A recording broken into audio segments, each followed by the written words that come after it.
Otisa, muka unachelewa shule? Sawa. Hii mtoto inajaribu Yesu na sigara. Otisa, muka toka hapo. Unachelewa shule, enda uso. Na hiyo kisi. Unafanya nini hapo? Nilikuwa naosha uso. Hapo ni sink. Wapi sink hapo? Sink. Hey, chai. Nilidhani ni sink. Ulidhani hapa ni sink. Oh my God. Toka hapo kabla nikuue. Toka hapo uende shule. Ulirarua tena bag. Hii ni mara ya mwisho na kusonea hii bag. Unasikia?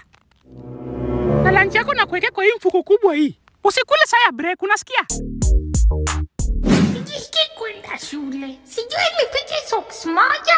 Acha nifiche socks moja. Tuitafute mpaka nichelewe shule.